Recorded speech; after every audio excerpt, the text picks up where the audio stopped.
El vacío técnico, las secuelas del colapso virreinal. El colapso del sistema y la crisis compartida. Es verdad que las independencias arruinaron a América Latina y que antes, con los reyes, vivíamos en una mina de oro. En la escuela nunca nos pintaron las cosas color de rosa. Todos sabemos perfectamente que separarse de España fue un proceso durísimo, violento y lleno de crisis. Una tarea de libertad que, de hecho, todavía no terminamos de construir. El problema es que hoy en día, los que extrañan la monarquía y defienden ciegamente ese pasado, usan este camino tan difícil para inventarse un cuento falso. Dicen que gobernarnos a nosotros mismos fue un error, y que nuestra pobreza empezó justo el día que echamos al rey. Pero eso es una mentira. Los problemas de fondo, como la falta de escuelas técnicas, la falta de industrias y los negocios controlados por unos cuantos, ya venían desde la época de la colonia. Las nuevas repúblicas no arruinaron nada, lo que hicieron fue defender con uñas y dientes su derecho a decidir, algo que a los románticos del imperio todavía les duele. Para colmo, la propia España de esos años estaba igual de amolada, quebrada y sin ingenieros para construir su propio país. Y en lugar de arreglar su casa, la corona prefirió gastarse el poco dinero que le quedaba en mandar ejércitos para intentar reconquistar a la fuerza. Por eso hay que dejar las cosas claras, nuestras repúblicas no heredaron un paraíso, heredaron un imperio en la completa bancarrota. Documento 1. El crecimiento económico de América Latina en el siglo XIX. Cuando el historiador John Cotsworth compara el Producto Interno Bruto de nuestra región con el del bloque anglosajón, la diferencia es abismal. Pero no es porque los latinoamericanos no supieran gobernarse, es porque los países anglosajones no arrastraban 3 siglos de instituciones extractivas ni sufrieron guerras de devastación total en su propio suelo. Hoy vamos a analizar cómo el fin del imperio no causó la pobreza, sino que dejó al descubierto un abismo institucional, un territorio destruido por la guerra y un feroz sabotaje interno que impidió la llegada de la revolución industrial. Capítulo 1. La destrucción de los talleres coloniales, economía rica o negocio de unos pocos. Hablemos sin rodeos y con la verdad histórica, las guerras de independencia en América Latina causaron un golpe económico durísimo. Las batallas, el abandono de las minas y la destrucción de los grandes talleres textiles hundieron la economía de nuestros nuevos países. Durante décadas, el continente pagó un precio muy alto en desorden y pobreza. Aquí es donde los defensores del imperio español clavan su bandera. Te dirán, miren. La independencia destruyó una supuesta economía rica. Antes de 1810 éramos prósperos, los talleres daban empleo y las repúblicas lo arruinaron todo por capricho. Pero cuidado, porque esta es su gran trampa. Una cosa es admitir que la guerra detuvo la producción y otra muy diferente es inventar que esa economía beneficiaba al pueblo. La economía de la época colonial no era rica para la sociedad, era rica únicamente para un pequeño grupo que abusaba de la explotación y la discriminación, protegidos y respaldados por las propias leyes del imperio. Para demostrar que esto no es una opinión, vamos a revisar las pruebas legales de la época. Abramos la evidencia documental número 1, la recopilación de leyes de los reinos de las Indias.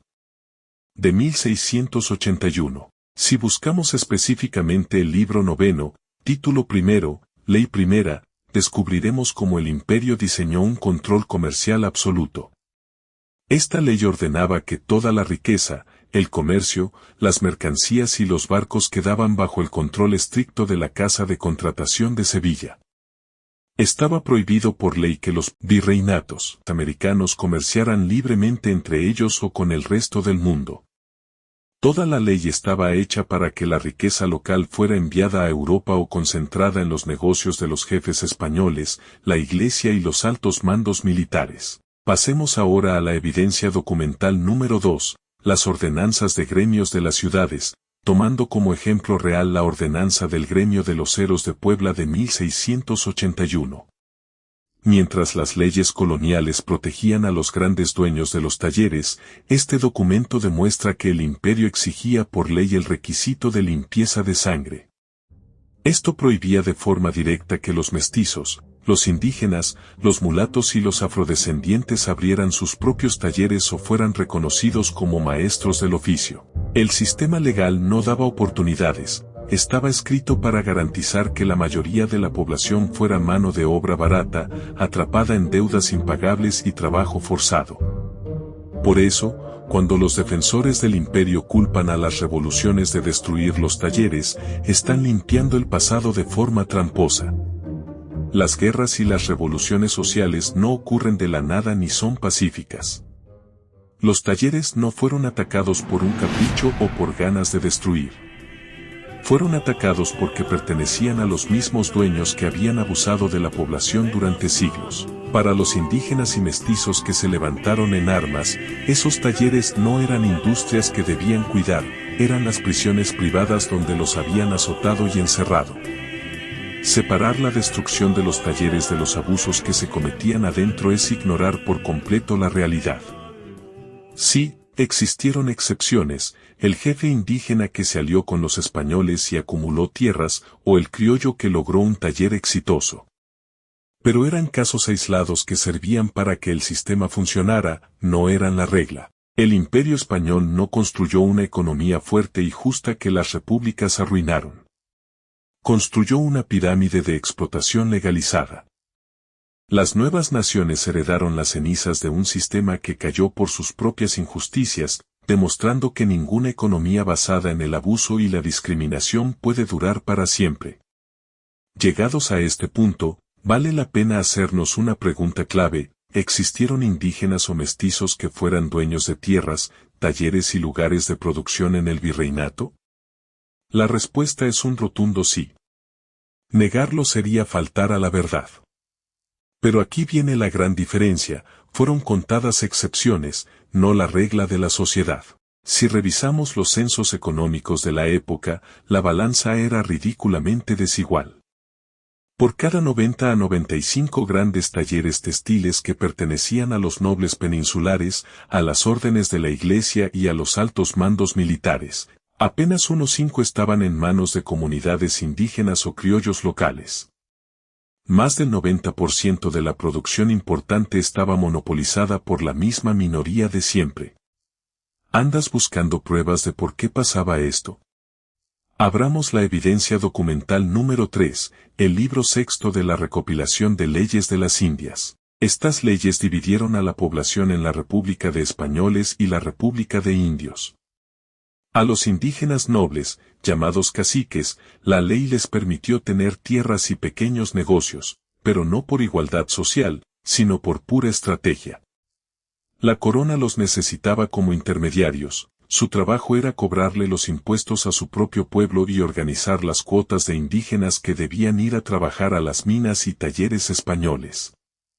Su riqueza era el pago de la corona por ayudar a mantener el control colonial. Seguramente, algún defensor del imperio saldrá corriendo a los comentarios a decirte: eso es mentira.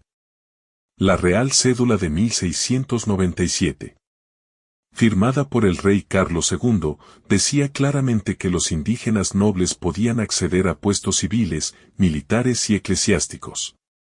Y sí, el documento existe.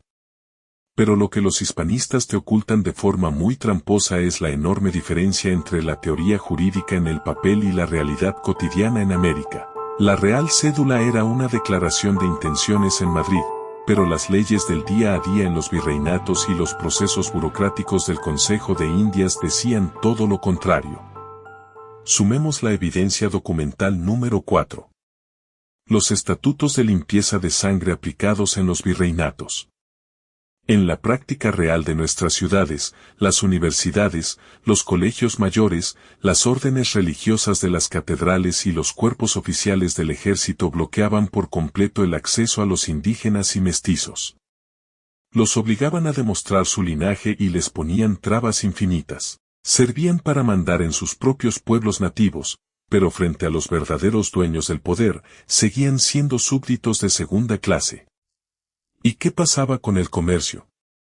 Agreguemos la evidencia documental número 5. El libro noveno de las leyes de Indias.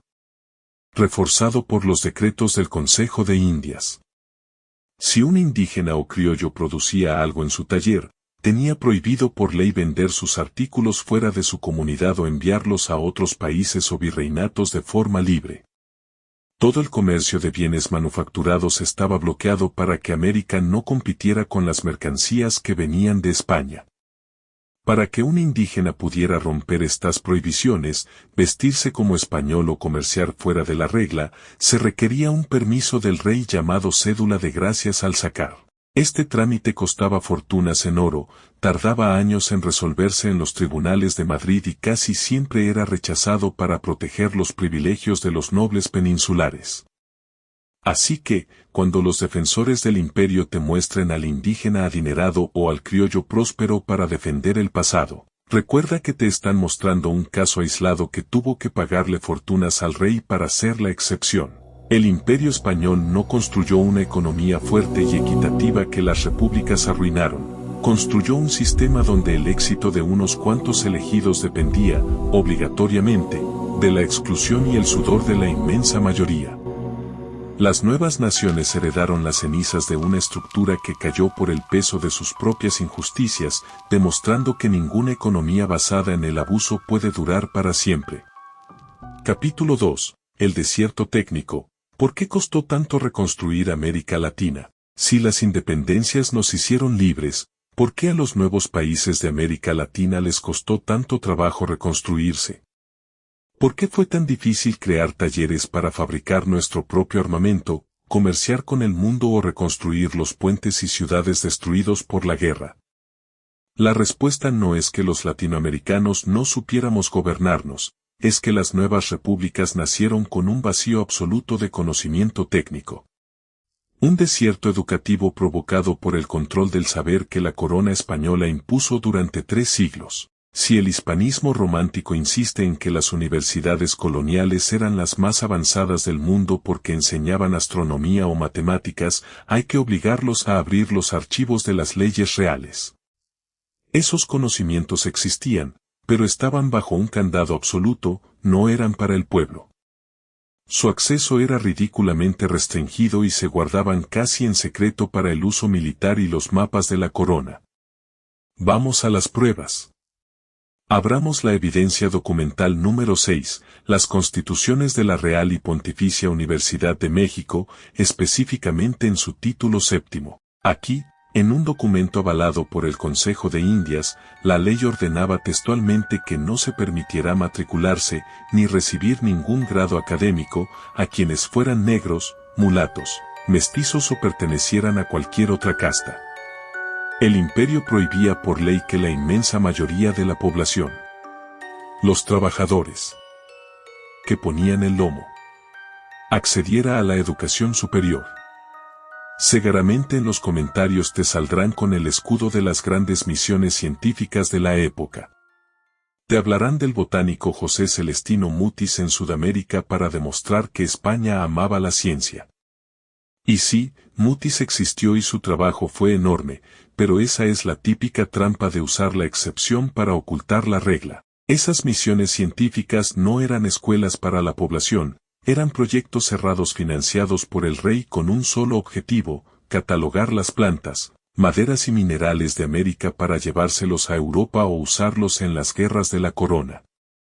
Pero aquí viene el dato histórico más demoledor que los defensores del imperio prefieren ignorar. La propia España peninsular carecía de ingenieros civiles e industriales. El imperio estaba tan atrasado frente a los avances de Europa del Norte que, cuando la corona quiso modernizar las minas americanas a finales del siglo XVIII, no encontró científicos en su propio país.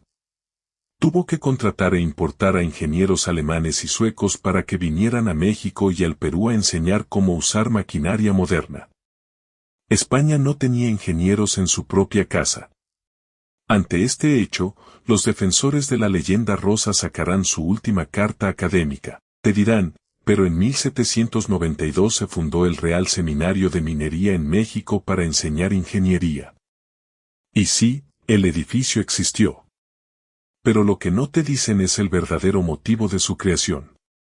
No pienses en un sistema de escuelas públicas y abiertas, era un seminario único, una contada excepción con un acceso ridículamente restringido. Esa institución no se creó para enseñar a construir fábricas o maquinaria que desarrollaran a América. Su misión era puramente extraer. Se fundó a marchas forzadas a finales del siglo XVIII porque la corona española estaba en quiebra por sus guerras en Europa y necesitaba, desesperadamente, que se sacara más plata y más rápido. No era un centro de desarrollo tecnológico local, era una oficina de optimización para el rey. Además, ¿quiénes crees que podían estudiar ahí? Las mismas leyes del imperio se encargaban de cerrarle la puerta en la cara al pueblo americano. Abramos la evidencia documental número 7, las Reales Ordenanzas de Minería de 1783, firmadas por el rey Carlos III. Si revisamos el título 19 de este código legal, descubriremos que para ser admitido como estudiante becado se exigía obligatoriamente el requisito de limpieza de sangre.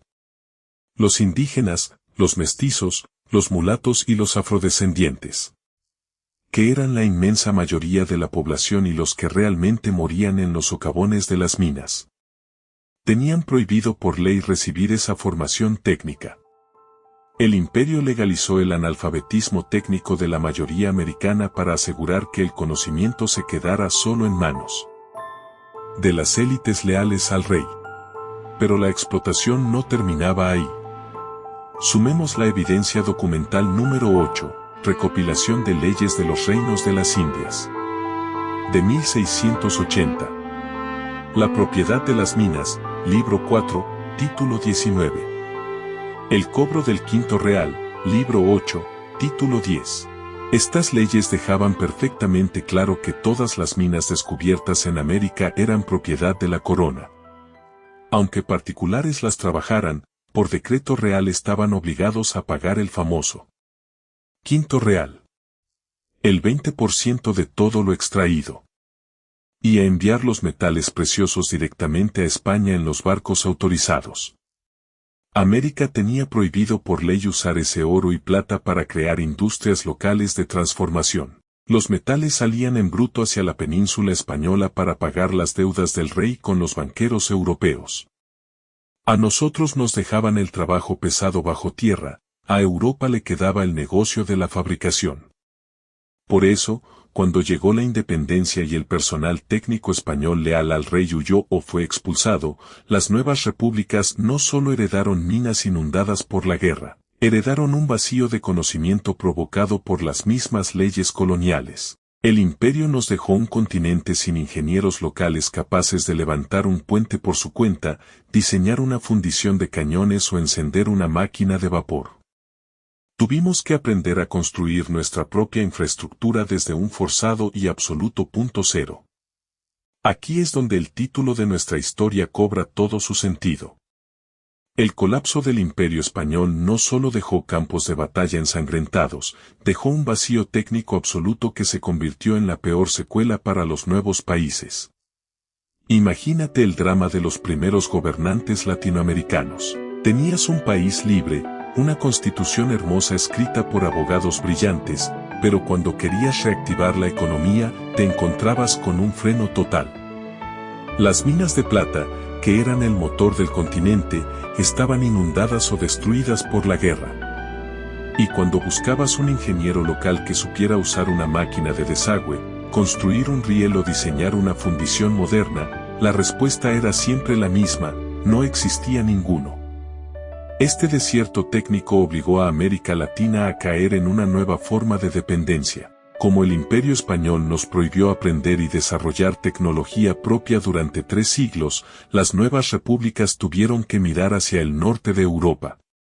Para poder levantar un puente, construir los primeros ferrocarriles o encender las primeras industrias, los gobiernos de México, Colombia o el Perú tuvieron que endeudarse pidiendo préstamos millonarios a los bancos británicos y contratar, a precios altísimos, a técnicos ingleses, franceses y estadounidenses. No fue por falta de capacidad de nuestra gente, fue porque el sistema colonial nos había congelado en el tiempo mientras el resto del mundo vivía la revolución industrial.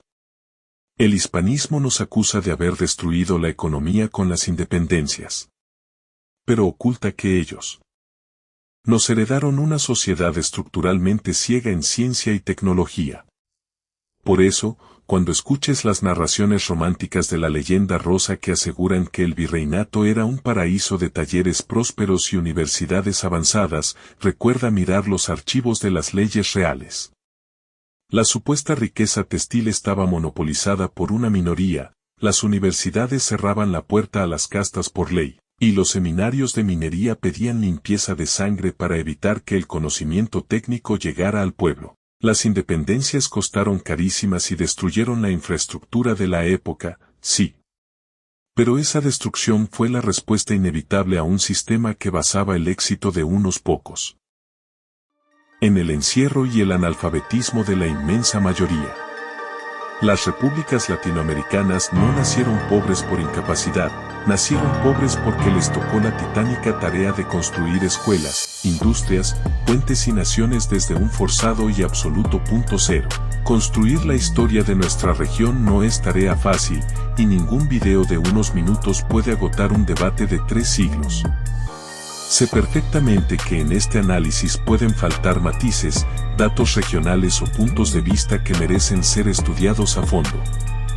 Por eso, aquí en Mundos Cruzados no buscamos tener la última palabra, sino abrir la conversación con los documentos en la mano. Si te apasiona este tema, si sientes que debimos profundizar en alguna región en específico o tienes un dato que quieras aportar, por favor déjamelo en los comentarios, para leerlos y preparar un próximo video para darle un contexto todavía mayor a las dudas que queden pendientes. Si valoras el tiempo y el esfuerzo que toma revisar estos archivos históricos para traer información real y bien respaldada, me ayudarías muchísimo regalándome un like, compartiendo este video con alguien a quien le guste la historia, o suscribiéndote para no perderte el resto de nuestro contenido. Muchas gracias por acompañarme a cruzar mundos y nos vemos en el próximo capítulo.